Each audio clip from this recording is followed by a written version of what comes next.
요한복음 4장 19절부터 26절의 말씀을 가지고 6명의 남자라는 제목으로 함께 은혜를 나누고자 합니다. 오늘 본문은 한 여인에 대해서 소개를 합니다. 이 여인이 예수님께 이렇게 말해요. 내가 보니 당신은 선지자이십니다. 내가 보니 당신은 선지자시군요. 선지자인 당신에게 질문이 있습니다. 우리 조상들은 이 산에서 예배하였는데 유대인인 당신들은 예루살렘에서 예배해야 한다고 말합니다. 어느 것이 맞습니까? 라고 질문하는 거죠. 요한복음 4장 19절에서 20절 말씀 다시 한번 읽어보겠습니다. 시작. 여자가 이르되 주여 내가 보니 선지자로소이다. 우리 조상들은 이 산에서 예배하였는데 당신들의 말은 예배할 곳이 예루살렘에 있다 하더이다. 아멘. 그녀는 선지자를 만나자마자 자신의 앞에 있는 사람이 하나님의 사람임을 깨닫자마자 질문합니다. 어디서 예배를 하는 것이 맞습니까? 이 산에서 예배하는 것입니까? 아니면 당신들 유대인들이 있는 예루살렘에 있는 곳 그곳에서 예배를 하는 것이 맞습니까? 라고 예배에 대해서 질문을 합니다. 아직 자신 앞에 있는 존재가 예수님인지를 모르는 상태지만 그러나 대화를 나누다 보니 하나님의 사람인지 선지자인 줄 알게 되었고 내가 보니 선지자시군요. 그러면 당신께 질문이 있습니다. 어디서 예배를 드리는 게 맞습니까? 라고 묻고 있는 거예요. 그리고 또 이 여인에 대해서 알 수 있는 것, 이 여인은 메시아가 오심을 기다리는 사람이었다라는 것도 알 수 있습니다. 요한복음 4장 25절에서 26절 그리고 28절에서 29절 말씀 읽어보겠습니다. 여자가 이르되 메시아 곧 그리스도라 하는 이가 오실 줄을 내가 아노니 그가 오시면 모든 것을 우리에게 알려주시리이다. 예수께서 이르시되 내게 말하는 내가 그라 하시니라. 여자가 물동이를 버려두고 동네로 들어가서 사람들에게 이르되 내가 행한 모든 일을 내게 말한 사람을 와서 보라. 이는 그리스도가 아니냐 하니. 아멘. 자, 그렇다면 여러분들께 질문을 드리겠습니다. 이 여인은 하나님을 믿는 사람일까요? 아니면 하나님과 상관없는 사람일까요?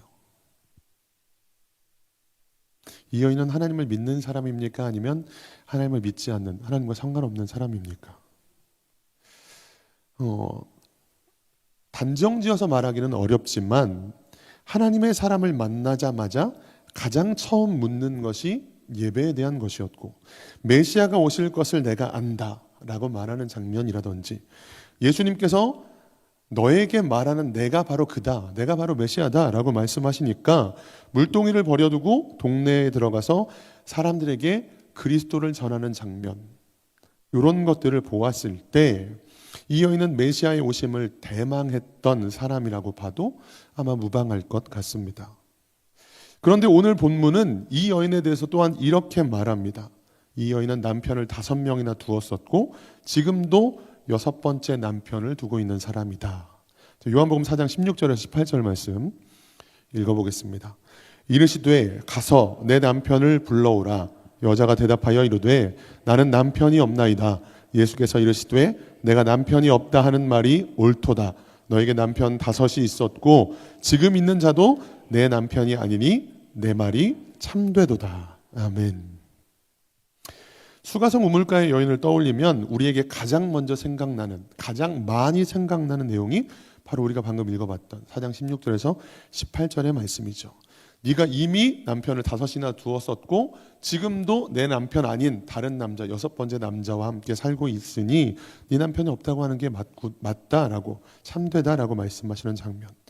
또 한 가지, 이 일 때문에 남편을 여러 번 바꾼 품행이 방정하지 못한 여인, 음란한 여인으로 떠올리는 것, 또 그 까닭에 너무 뜨거워서 남들이 돌아다니지 않고 쉬는 시간에 사람들의 눈을 피해 물을 기르러 오는 여인으로 매도되는 사람이 아마 수가성 우물가의 여인입니다.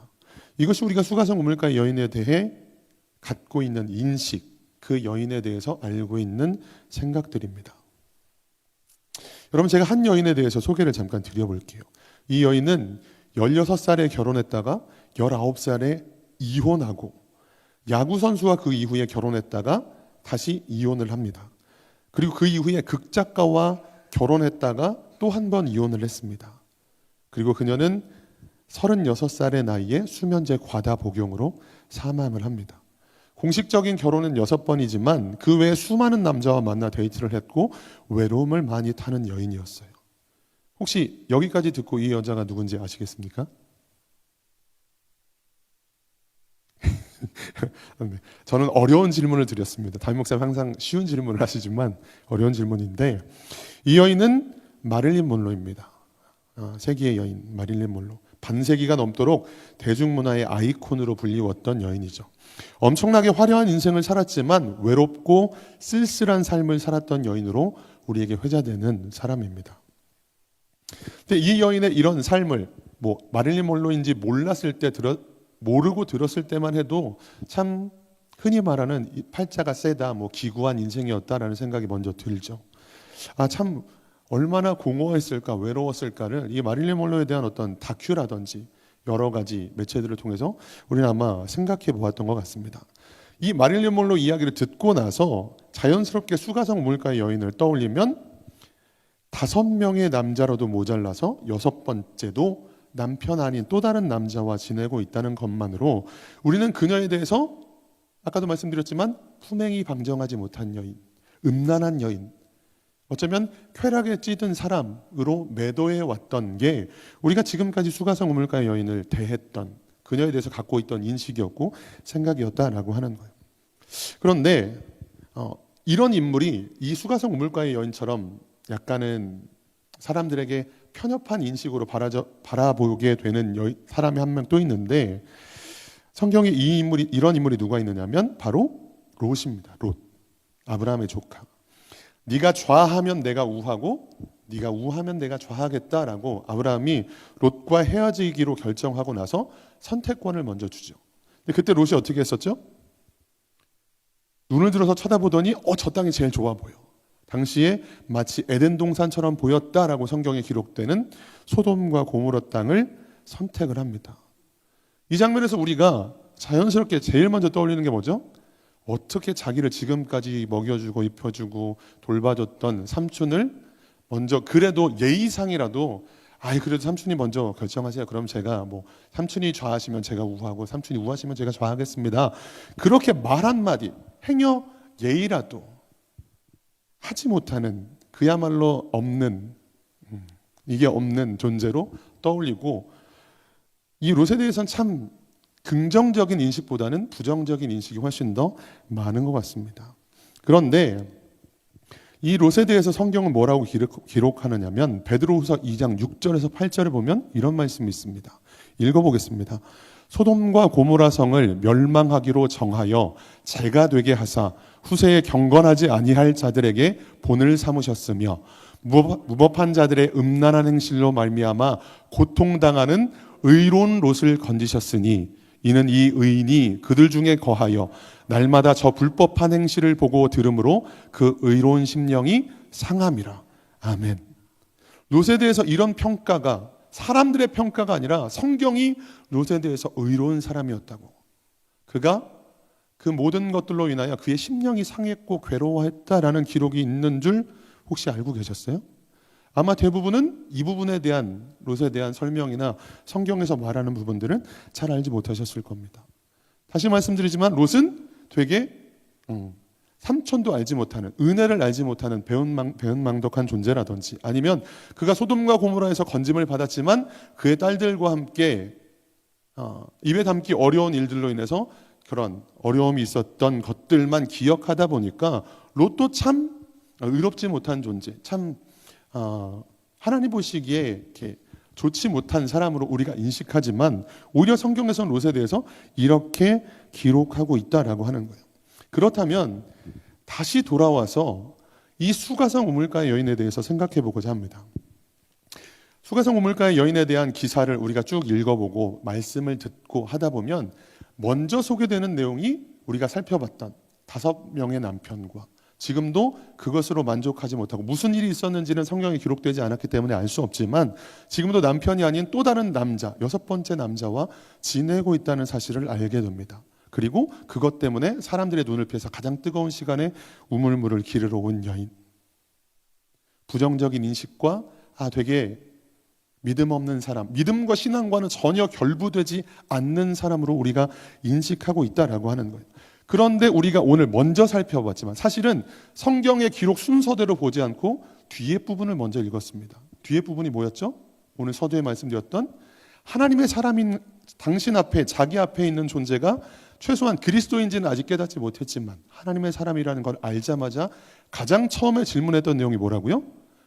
어디서 예배를 해야 합니까? 어떻게 예배를 해야 됩니까? 라는 질문을 던졌다고요. 그리고 네가 말하는 그리스도가, 메시아가 바로 나다라고 하시는 말씀을 듣자마자 바로 동네로 들어가서 사람들에게 내가 메시아를 만났다고, 내가 지금까지 행한 모든 일을 나에게 말하고 있는, 알고 있는 그 사람을 메시아가 아니냐라고 소개하는 장면을 우리는 보게 된다라고 하는 거예요. 그렇다면 이 말씀을 통해서 이런 질문들을 드려볼 수 있을 것 같아요. 만약에 오늘 우리가 이 저녁에 예배를 드리고 집으로 돌아갔는데 잠이 들었는데 꿈에 우리 주님께서 나타나십니다. 그리고는 이렇게 물어보시는 거예요. 내가 너에게 무엇하여 주기를 원하느냐? 이렇게 물으신다면 여러분들은 무엇을 구하시겠습니까? 대답은 하지 않으셔도 됩니다. 속으로만 생각하세요. 속으로만. 우리의 모든 신앙의 어떤 민낯이 다 드러나는 질문이기 때문에 속으로만 생각해 보세요. 과연 나는 주님이 내 앞에 나타나시면 무엇을 가장 먼저 물어볼까? 무엇을 가장 먼저 구할까? 뭐 여러 가지가 될 수 있겠죠. 하나님, 이 어려움이 언제 끝날까요? 지금 아이들 때문에 너무 힘든데, 지금 사춘기의 자녀들 때문에 너무 고난인데, 아니면 지금 물질의 문제로, 관계의 문제로 여러 가지 힘든 일들이 있는데 이 문제가 도대체 언제쯤 해결될까요? 하나님이 내 기도에 언제쯤 응답해 주실까요? 아마 여러 가지 질문들이 있을 거예요. 그런데 혹시라도 주님, 제가 어떻게 예배를 드리길 원하십니까? 어디서 예배를 드리길 원하시고 어떻게 해야 하나님을 기쁘시게 해드릴 수 있습니까? 라는 질문을 떠올리셨을까요? 혹시라도? 아마 그런 분들이 모두라고 생각해도 되겠죠? 더 이상 묻지는 않겠습니다. 근데 아마 그런 질문을 하신 분들도 계시겠지만 그렇지 않은 분들이 더 많을 거예요. 그래서 제가 일부러 답을 듣지 않았는데, 저도 마찬가지입니다. 부끄럽지만 저도 그런 부분에 대해서 먼저 묻지는 못했을 것 같아요. 어떻게 예배를 드려야 합니까? 어디서 예배를 드려야 합니까? 더 나아가서 주님, 제게 가르쳐 주세요. 어떻게 해야 하나님을 기쁘시게 해드릴 수 있습니까? 어떻게 해야 하나님의 영광을 위해서 제가 살아갈 수 있습니까? 라는 질문을 드리지는 못했을 것 같다고요. 그런데 우리가 그렇게 매도하고 음란한 여인으로, 품행이 방정하지 못한 여인으로 인식하고 있었던 이 여인은 하나님의 사람임을 깨닫자마자, 메시아이심을 깨닫자마자 예배를 어떻게 드려야 하느냐고, 어디서 예배 드려야 하느냐고, 그리고 그 주님을 증거하는 삶을 살고 있었다라고 하는 거예요.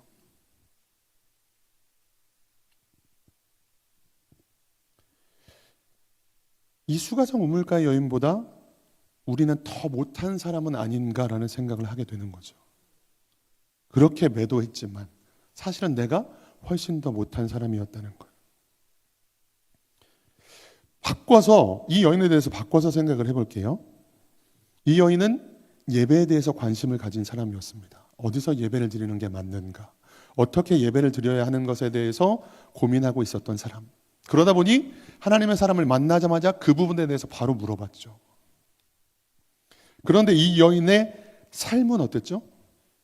계속해서 남자를 바꿔가면서 채워지지 않는 공허함을 느꼈던, 이 남자라면 나를 행복하게 해줄지도 모르고 이 사람이라면 내 공허함을 채워줄 수 있을지도 몰라, 채워지지 않는 갈급함을 해갈하고자 그녀는 계속해서 실패를 거듭하고 또 다른 사랑, 또 다른 사람을 찾아 나섰던 게 이 여인의 모습이었다고요.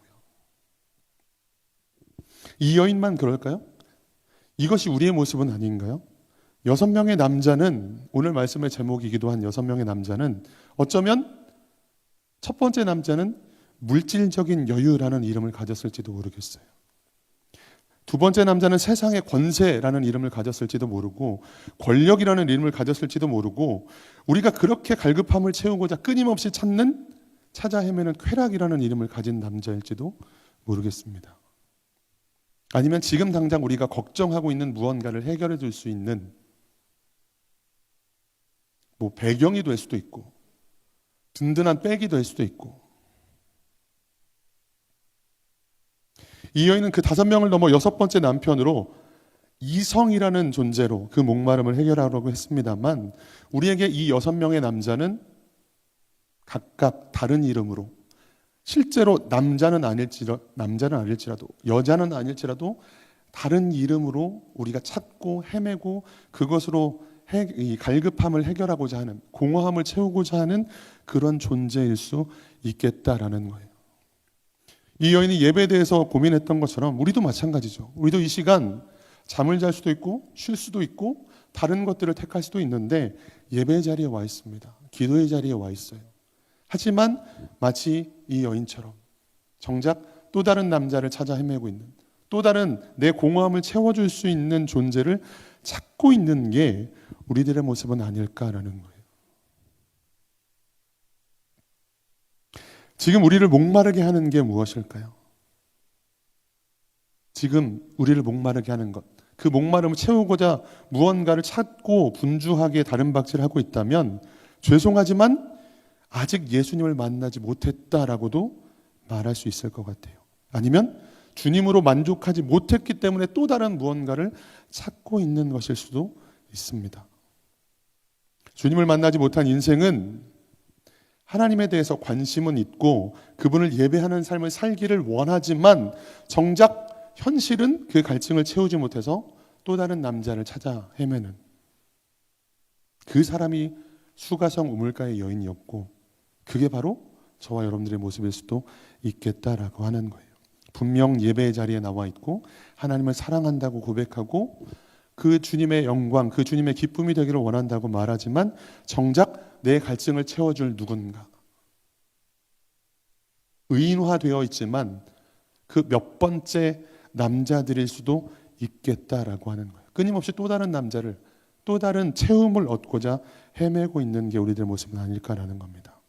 그런데 이 여인의 그 헤매미, 끊임없이 찾아다녔던 그 갈증이 언제 해결됐죠? 예수님을 만났을 때 해결됩니다. 더 정확히는 예수님이 그 여인에게 찾아오셔서 그 여인에게 말씀하시고 그 여인을 만나주심으로 해결을 받습니다. 신앙의 순수성을 잃어버린 성도, 주님으로만 만족하지 못해서 끊임없이 새로운 사람, 새로운 사랑을 찾고 있는 모습. 그렇지만 주님을 만나면 이 여인처럼 우리의 삶도 바뀔 줄 믿습니다. 요한복음 4장 28절에서 29절 말씀 한 번만 더 읽어볼까요? 읽어보겠습니다. 여자가 물동이를 버려두고 동네로 들어가서 사람들에게 이르되 내가 행한 모든 일을 내게 말한 사람을 와서 보라. 이는 그리스도가 아니냐 하니. 아멘. 그녀는 주님을 만나고 변했습니다. 더 이상 또 다른 사람, 또 다른 사랑을 찾을 필요가 없었죠. 성경은 하나님과 우리를, 주님과 우리를 신랑과 신부로 묘사합니다. 그리고 주님 외에 다른 것들을 사랑하는 것에 대해서 간음했다라고 이야기합니다. 여러분, 저와 여러분은 주님으로 만족하지 못해서 다른 남자들을 찾고 있지는 않습니까? 주님을 만나실 수 있기를 주님의 이름으로 축복합니다. 그래서 끊임없이 솟아나는 생수를 얻어서 더 이상 갈증을 느끼지 않는, 계속해서 주님 안에서 해갈을 얻는, 영원토록 우리 안에서 솟아나는 생수를 얻어서 다른 것이 아니라 저는 주님이면 충분합니다라는 고백들. 이 시간 몸은 피곤하지만 예배하는 이 시간이, 하나님을 찬양하고 하나님과 교제하고 하나님의 말씀을 듣는 이 시간이 최고로 행복한 저와 여러분들이 되시길 주님의 이름으로 축복합니다.